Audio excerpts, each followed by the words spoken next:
Jack again. Okay, assistance for psychics and channels of the world. How are you able to test yourself? How are you able to test that you are actually communicating interdimensionally? You're able to do this through the animal kingdom, by communicating through animals. For instance, there's a 5-year-old girl that I also know of. I also work with her and support her in her process. How does she test? She actually did it herself. For instance, her mother and herself were driving a car and she said, okay, I want to test this ability of mine. And because she was able to communicate with animals, she was able to hear them, the animal kingdom. She told her mother, stop the car, I want to test this. Stopped the car randomly, walked out because there was a horse on the side of the road. And she stood there before the horse, and what she said to the horse is, shake your head up and down, left and right, and the horse did it exactly as this 5-year-old girl said to the horse to do.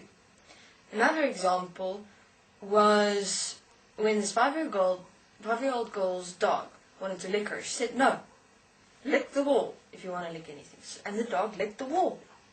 Now that is confirmation for that 5-year-old girl that she's able to communicate interdimensionally. Thus, if a 5-year-old girl is able to do it, anyone's able to do it. So, channels and psychics.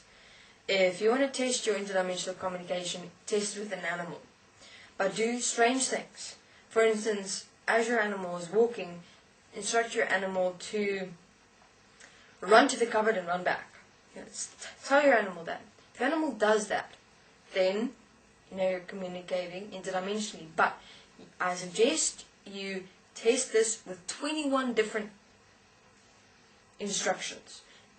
Communicate with your animal. Tell him, I am testing my ability to communicate interdimensionally. I'm going to ask of you to do something for me, and if you do it exactly as I instruct, then I know I'm communicating interdimensionally. And the animals that are with channels and psychics are ready for this support and assistance. So, or for instance say, run down to the swimming pool and have a lick of water. 3.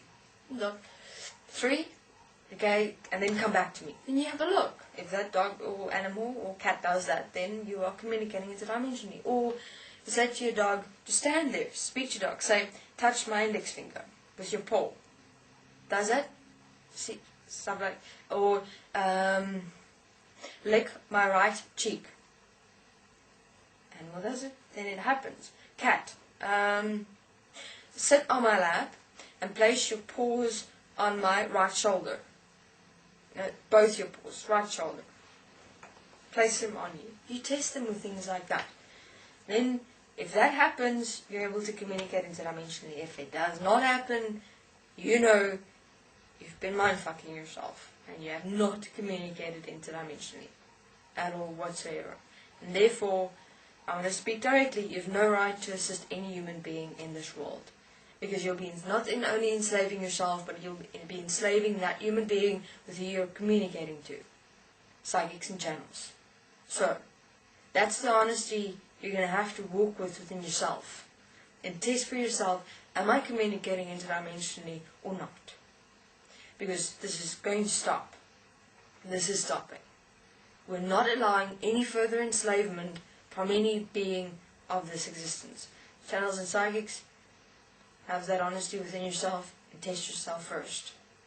Because, personally, I would not want to be you standing in heaven at some time or another, having to face these human beings and they come and ask you, why weren't you honest with me? Why didn't you direct me specifically? Why did you deceive me through deceiving yourself in that moment? Look at what happened in my life because you weren't honest with yourself.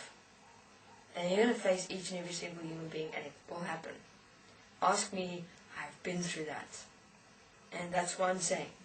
I would not have any human being experience that, or anyone. But, of course, it's up to you. So test yourself, do it for yourself. If not, surely, place yourself and a human being is coming to you in trust, asking you for specific assistance or guidance because they're stuck. And then you're deceiving them. And it could really, that one moment, if you allow that, it could fuck up their entire life. And don't say, oh, they're my responsibility. They are. The moment a being comes and asks you for assistance and you give it, that's your point of saying, I'm taking responsibility for what I've said to you as me guiding you in your process. Okay, so that's how you assist.